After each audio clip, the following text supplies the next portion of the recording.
comme Adolphe Bastian, qui est un Allemand, va avoir la même réaction lorsqu'il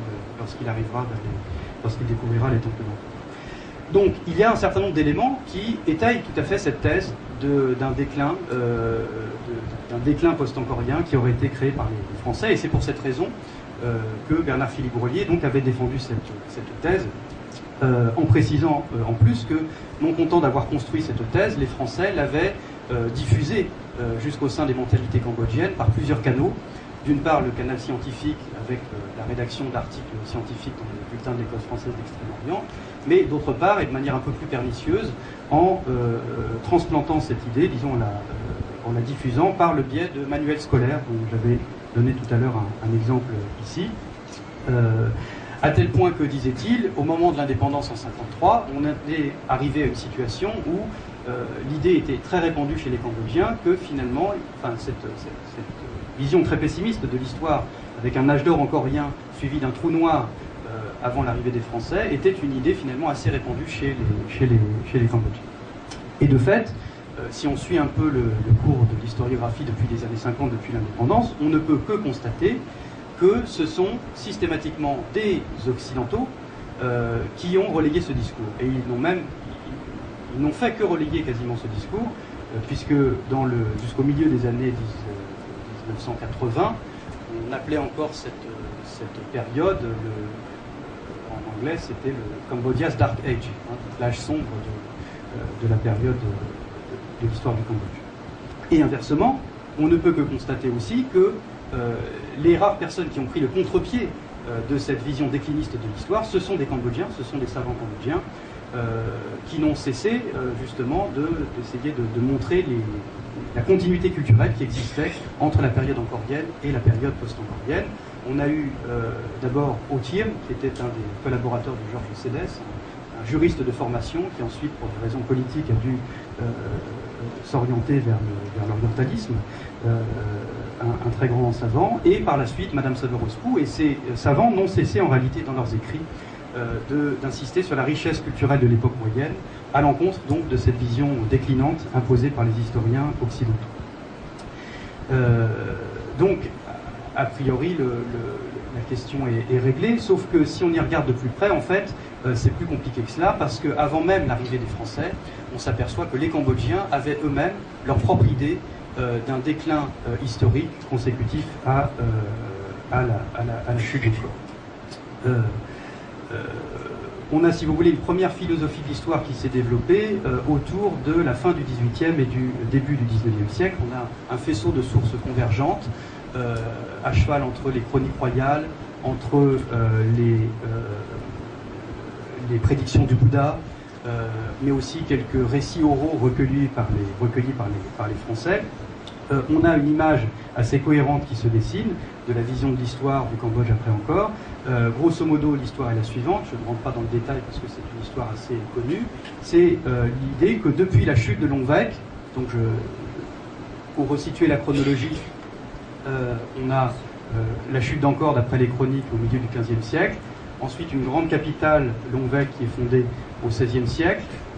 En 1594, les Siamois prennent Longvec et très rapidement, la royauté cambodgienne va refonder une nouvelle capitale au début du XVIIe siècle qui va s'appeler Udong et qui va durer, bon an mal an, jusqu'en 1865, qui est le moment où le roi Norodom va décider de transférer la capitale d'Udong à Phnom Penh. Et donc, dans cette vision qui se met en place, dans cette vision d'histoire qui se met en place à la fin du XVIIIe siècle, l'idée c'est que depuis la chute de Longvec et la perte de la vache sacrée, d'une vache sacrée, et des traités du savoir et des traités magiques qui étaient contenus dans le ventre de cette vache sacrée, eh bien, le Cambodge est tombé dans un déclin unilatéral, avec une suite de mots répétés, des invasions siamoises, des invasions vietnamiennes, des révoltes, des guerres civiles, des guerres factieuses, etc. Et dans cette vision, évidemment, l'âge d'or perdu n'est plus, comme dans la vision française encore, mais c'est Longvec. Quelqu'un comme Adhémar Leclerc, qu'on évoquait tout à l'heure, l'a parfaitement noté. Il écrit « Dans le souvenir des Cambodgiens, la prise de Longvec est restée comme la mauvaise heure, au-delà de laquelle il faut remonter pour retrouver le royaume, grand et prospère, le peuple heureux et riche, la nation puissante. »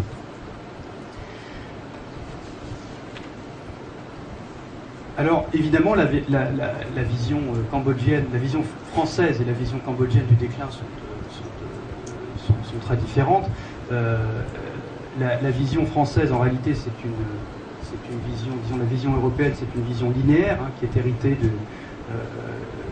du christianisme, avec une perception chrétienne du temps, c'est-à-dire qu'il y a la chute. Après la chute, l'âge d'or n'est plus dans le passé, comme par exemple dans la conception cyclique, dans la conception temporelle cyclique des Grecs, mais il est dans l'avenir, au paradis et pour les seuls élus, et dans sa version sécularisée à partir du XVIIe siècle, avec le début de l'arithmétisation du monde, avec le triomphe de la raison, de la science et de la technique, on est passé en quelque sorte du paradis céleste au bonheur sur terre. C'est l'idée que le bonheur est dans l'avenir, parce que demain sera toujours meilleur par rapport à aujourd'hui, parce que le progrès aidant, on va trouver des nouvelles améliorations techniques qui vont apporter un nouveau bien-être.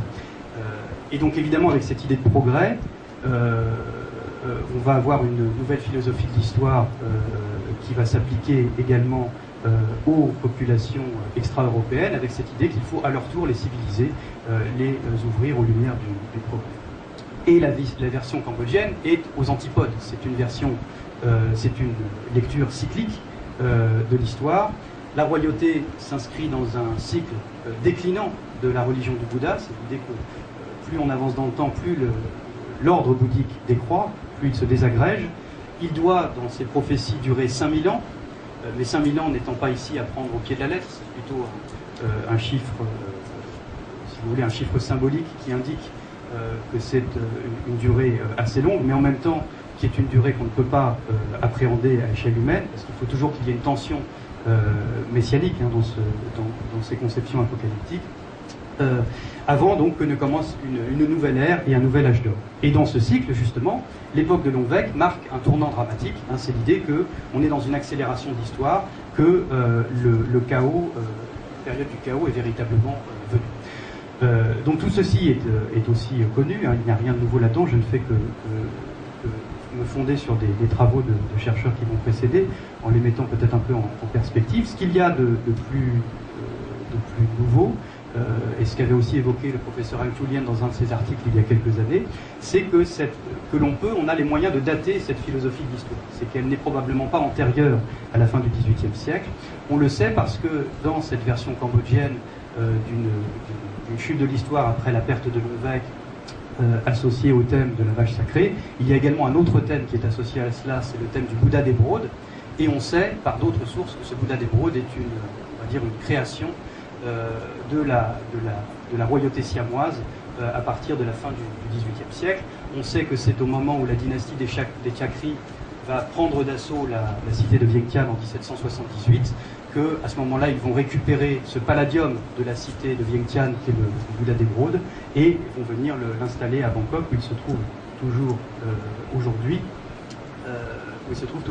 Et vont en faire la divinité protectrice de la dynastie siamoise.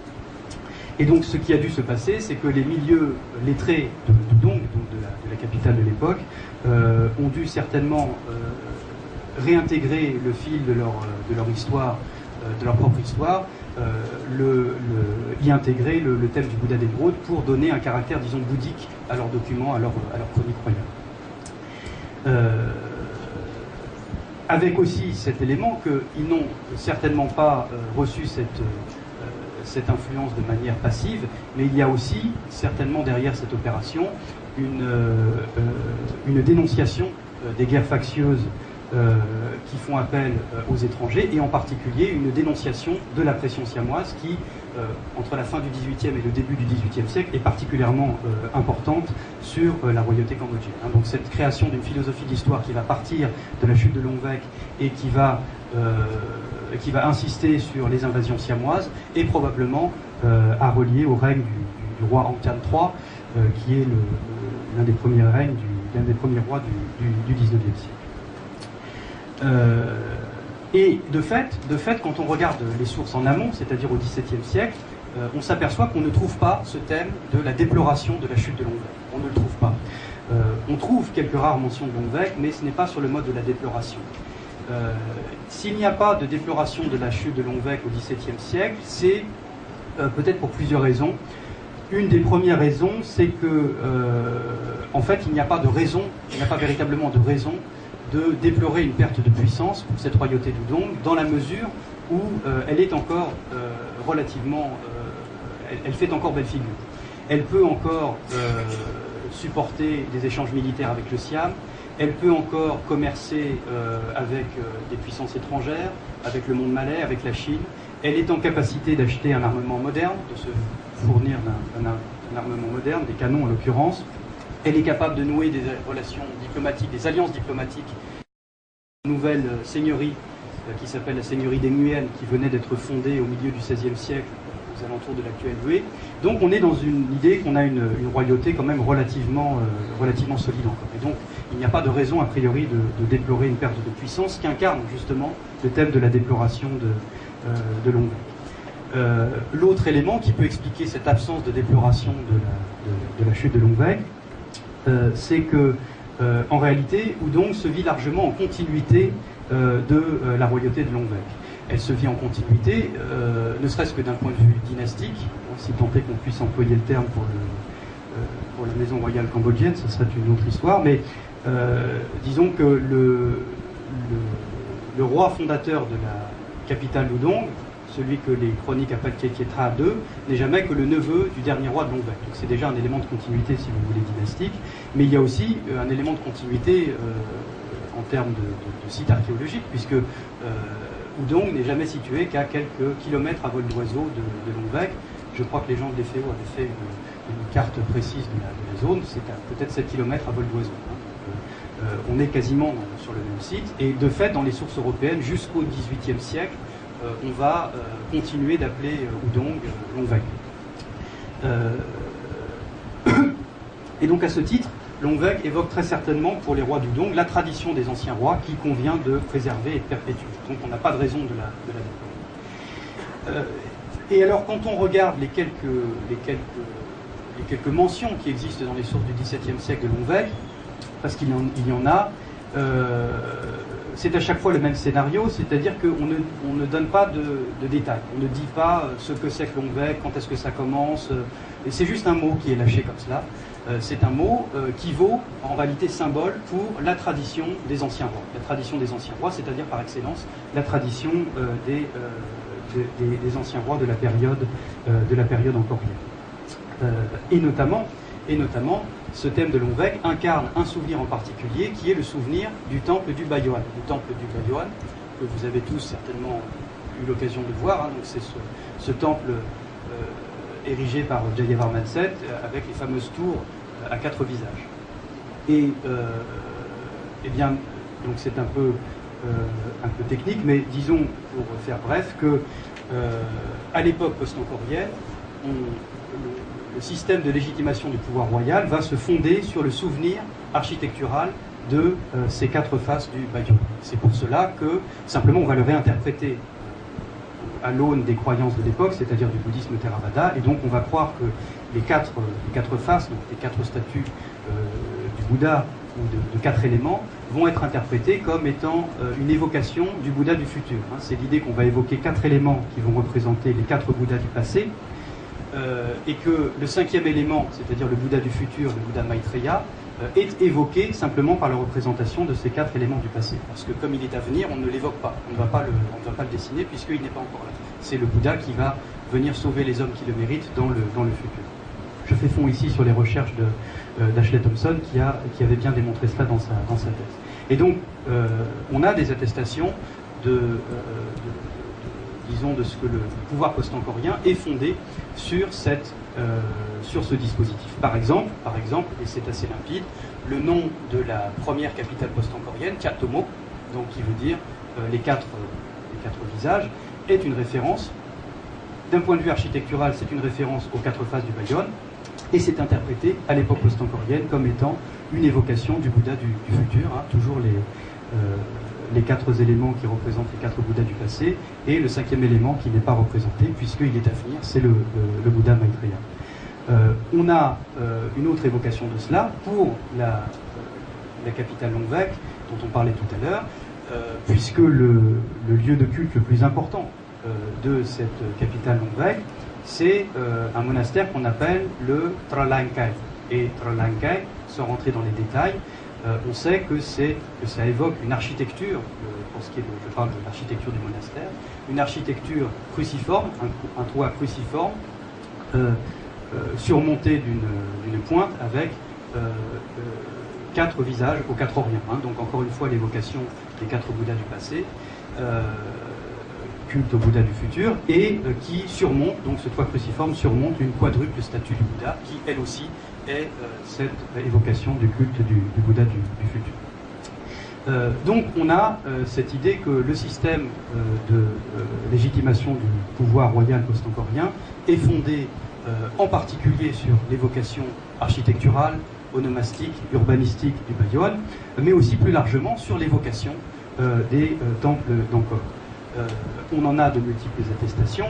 Par exemple, on va utiliser, et c'est là aussi quelque chose de connu, le nom des anciennes capitales angkoriennes pour désigner le nom de nouvelles capitales post-angkoriennes. On a donc le cas avec Srey Sontro, capitale post-angkorienne, qui vient de Sri Yashodharapura. On trouve également cela avec l'onomastique des rois, c'est-à-dire qu'on va utiliser le nom de roi angkorien pour désigner des rois post-angkoriens. Par exemple, le roi Soriopoa qui règne au début du XVIIe siècle, si on en suit les chroniques, le problème des chroniques c'est que c'est toujours aléatoire, mais disons entre 1601, 1602 et 1619, Soriopoa ce n'est jamais que Soryavarma, c'est-à-dire le fondateur du temple d'Angkor Wat, mais réalisé dans les termes de la phonétique post-angkorienne. Et on a également d'autres éléments dans les titulatures. Et ce qui est intéressant ici, c'est que ce recours au passé glorieux, au passé d'Angkor, pour légitimer l'existence du pouvoir royal, en réalité c'est un phénomène qui n'est pas cantonné au monde du palais. C'est un monde qui déborde du palais, jusque dans le milieu des lettrés. Et notamment, on va voir que ce recours à la tradition d'Angkor est au cœur du système éducatif, si on peut l'appeler comme ça, post-angkorien. C'est quelque chose que Madame Saverosbou a bien démontré, c'est l'idée que tout ce qui relève de la tradition brahmanique angkorienne telle qu'elle est actualisée dans la période post-angkorienne est désigné par un terme en particulier, Traipet, qui, pour le dire vite, étymologiquement désigne les trois sciences brahmaniques héritées de la période angkorienne, et ce Traipet-là désigne 2 choses. Ça désigne au niveau, disons, à un niveau général, ça désigne tout traité ou toute science dont on pense qu'elle est héritée de la période brahmanique angkorienne. À un niveau partitif, c'est en particulier le nom d'un traité qui est d'un traité qu'on appelle le Traiteyog, c'est-à-dire littéralement le traité sur le 2e âge du monde. Donc dans ce traité, qu'est-ce qu'on rappelle, qu'est-ce qu'on évoque? On évoque l'origine de l'univers, qui est, si vous voulez, pour donner une image qui nous parle, nous Français, qui est à peu près ce que l'on retrouve dans nos traditions joachimites, hein, c'est-à-dire que c'est un âge d'or, un âge d'argent, un âge de bronze, un âge de fer, hein, avec l'idée que les valeurs sont déclinantes. Donc on a le premier âge du monde qui est le Kratayog, le 2e âge du monde qui est le Traitayog, et le 3e âge du monde, ce traité va jusqu'au début du 3e âge du monde, qui est le Triparayog. Et ces 3 âges-là sont des temps qui relèvent de la religion brahmanique. Et ce texte-là, nous disent des sources du XVIIe siècle, devait être connu par les gens par les apprentis lettrés qui voulaient par la suite faire carrière dans l'administration royale. Donc on a des textes qui attestent que c'était quelque chose qui n'était pas simplement écrit comme ça, qui était lu et qui était pratiqué.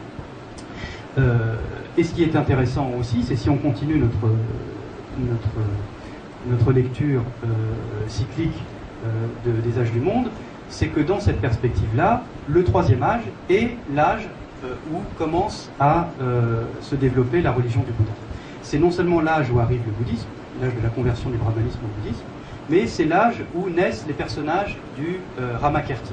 Le Ramakirti, c'est la version cambodgienne du Ramayana, telle qu'elle a été interprétée par les Cambodgiens à l'époque moyenne. Donc on s'écarte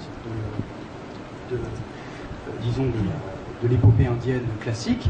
Et ce qui est significatif pour cette version cambodgienne de l'époque moyenne, c'est que Rama est un roi bouddhique. Non seulement c'est un roi bouddhique, mais c'est le parangon du roi bouddhique. C'est le modèle du roi bouddhique qui va se battre donc contre le vilain, le méchant, Ravana, qui est le roi de la cité de Lanka, qui lui est un roi brahmanique. Hein. Donc il y a une espèce de métaphore de la conversion du brahmanisme au bouddhique dans ce troisième âge. Et la métaphore est portée à un tel point que quand on croit certaines sources du XVIIe siècle, on s'aperçoit que pour les poètes de cour, il y avait une espèce de métonymie, une espèce de jeu de miroir entre la cité de Lanka, donc la cité du vilain roi Ravana brahmanique, et le temple d'Angkor Wat. C'est-à-dire qu'on les décrit dans des textes comme étant de même apparence architecturale, comme étant de même plan architectural et comme étant construit par le même architecte, en l'occurrence, ça nous emmènerait trop loin, un architecte divin, ce qui est relié à d'autres légendes. Donc nous sommes au troisième âge. Et nous arrivons donc au quatrième âge. Le quatrième âge, l'âge de fer, le Kol Yuk, c'est durant cet âge du chaos, que les rois cambodgiens post-angkoriens pensaient se vivre. Ils pensaient vivre dans cet âge de fer. Et c'est dans cet âge de fer que la religion bouddhiste devait arriver à son degré d'épuisement, avant justement que ne descende sur terre le Bouddha du futur, Maitreya, qui était censé sauver les hommes qui le méritaient et éventuellement inaugurer la venue d'un nouveau cycle cosmique. Dans cette perspective-là, le rôle du roi, c'était de réformer le royaume pour sortir du chaos ambiant et de préparer la venue du Bouddha Maitreya. Réformer le royaume, ça voulait dire restaurer l'intégrité de la loi du Bouddha, l'intégrité du Dharma. Et dans cette perception décliniste, où plus on avance dans le temps, plus les valeurs se dégradent, le moyen de restaurer le Dharma, c'est évidemment de retourner en arrière. C'est pour ça que vous avez probablement pour ça que vous avez cette tradition bien établie à l'époque post-angkorienne de faire fond sur la tradition angkorienne. C'est-à-dire que se tourner vers la tradition angkorienne, c'est une manière de retourner en arrière. Retourner vers quoi? Retourner vers le troisième âge qu'on évoquait tout à l'heure, qui est l'âge de la conversion au bouddhisme, hein, qui est l'âge dans lequel Rama va obtenir la victoire contre Ravana. Et c'est la raison pour donc qui est l'âge à l'époque duquel le Dharma, la voie du Bouddha, est le plus rayonnant. Hein. Donc retourner à l'époque du Ramayana, retourner à l'époque du troisième âge, c'est d'une certaine manière faire œuvre de restauration du Dharma bouddhique. C'est pour cela, probablement, en partie, que les rois cambodgiens prenaient comme modèle de gouvernement Rama.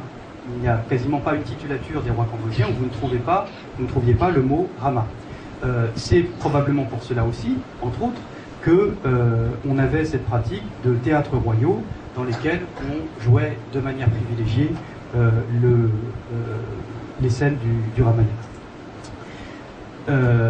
Et du coup, cette décadence ambiante propre au quatrième âge, à l'âge de fer, n'était pas, donc cette vision décliniste de l'histoire n'était pas du tout une philosophie de l'histoire stérilisante, une philosophie de l'histoire incapacitante. Au contraire, c'était un moteur de réforme du royaume et de renaissance qui était propre à chaque règne. C'est-à-dire que chaque roi se devait de prendre en compte la tradition angkorienne pour réformer le royaume et restaurer l'ordre dharmique.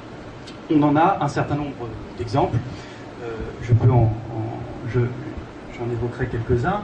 Au XVIe siècle, il y a c'est probablement le plus connu, c'est celui du roi Angkal, que le professeur Actulien avait évoqué dans un de ses articles parus dans Première Renaissance il y a quelque temps, où on voit bien que ce roi avait une conscience assez claire de la valeur des anciens, dont il fallait s'inspirer pour, il le dit d'ailleurs en toutes lettres, il le fait dire dans une inscription, faire comme par le passé. Hein, c'est dit en toutes lettres dans l'inscription. On a ensuite au XVIIe siècle un certain nombre d'exemples qui sont légèrement différents, dans la mesure où on arrive à une espèce de maturation où les rois post-angkoriens ont plusieurs siècles derrière eux de recours à la tradition angkorienne, et on arrive à un moment où ils vont pouvoir s'ouvrir à la modernité étrangère, justement pour réformer le royaume. C'est-à-dire qu'à la fois on fait fond sur la tradition angkorienne, mais en même temps on va essayer de s'ouvrir à la modernité étrangère, probablement aussi pour des raisons qui sont à relier au mythe de fondation du royaume qui est réactualisé à cette époque, mythe de fondation qui veut que le roi soit en quelque sorte un étranger au royaume pour venir féconder la fille du roi des Nagas qui représente l'autochtonie. Il y a peut-être quelque chose à mettre en relation avec cela, mais quoi qu'il en soit, ce qu'on remarque, c'est que la réforme qui est mise en place, les réformes qui sont mises en place au XVIIe siècle s'inspirent largement de techniques étrangères. On a le cas du roi Riemtiolsa, celui que les sources européennes appellent Rama l'Apostat, qui a régné au milieu du XVIIe siècle, de 1642 à 1658, qui a largement fait fond sur des techniques malaises pour réformer le royaume d'un point de vue économique. On a, à la fin du XVIIe siècle, le cas du roi Tietietra III, celui que les historiens appellent Tietietra III, qui, lui, a fait fond sur des techniques de gouvernement siamoises pour réformer le royaume du point de vue juridique et institutionnel. Et on a, pour ce qui est du XIXe siècle, l'exemple du roi Angdong, donc qui a régné.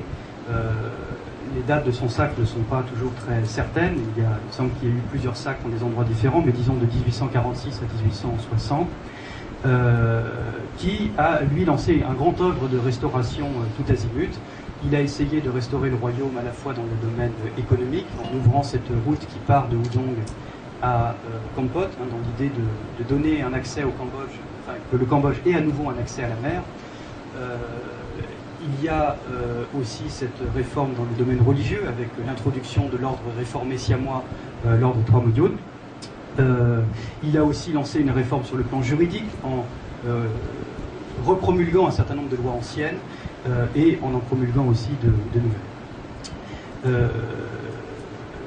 Voilà, donc en conclusion, si vous voulez, pour résumer le propos, il y a plusieurs idées du déclin qui se sont superposées.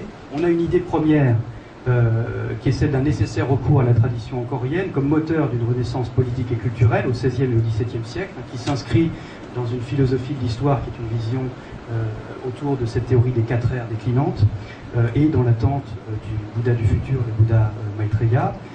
Est venu se greffer sur cette idée première au XVIe et XVIIe siècle, à partir du XVIIIe et du XIXe siècle, l'idée que c'est Longwek qui incarnait cette tradition angkorienne perdue, sans pour autant effacer la première idée. La première idée perdure jusqu'à nos jours, mais disons qu'elle est amendée par l'idée qu'à partir du XVIIIe et du XIXe siècle, c'est plutôt Longwek qui incarne la tradition perdue.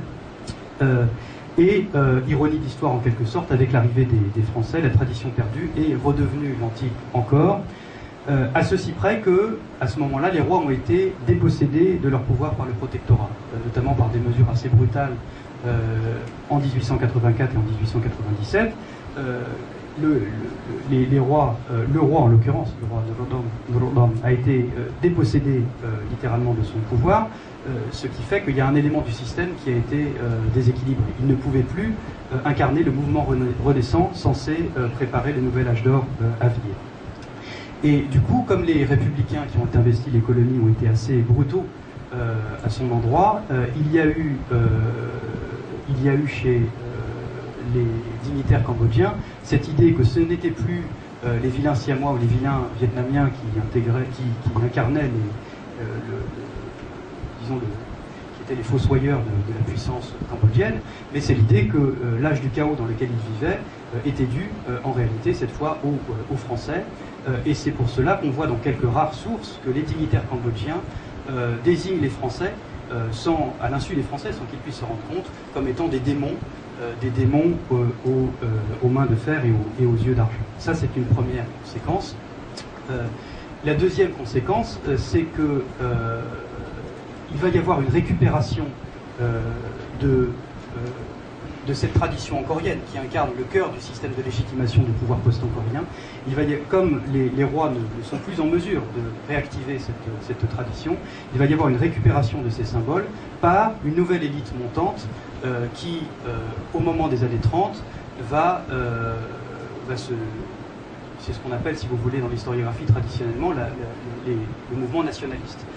Et c'est la raison pour laquelle vous allez avoir un journal qui va se fonder en 1936 par deux intellectuels cambodgiens en partie formés à l'école française, Pak Thuen et Seng Ngok Thang, qui vont reprendre pour nom de leur journal Nagaravata, Angkor Wat, c'est-à-dire un symbole en relation avec la tradition angkorienne. Et donc je terminerai là-dessus pour dire que souvent il y a ce discours selon lequel le recours à la tradition angkorienne au XXe siècle, soit sur les drapeaux cambodgiens, soit dans les discours nationalistes, est une invention en réalité du protectorat. Ça ne tient pas. Hein. Il n'y a pas là d'élément plus traditionnel que ce recours au symbole d'Angkor, y compris dans l'histoire contemporaine. Je vous remercie.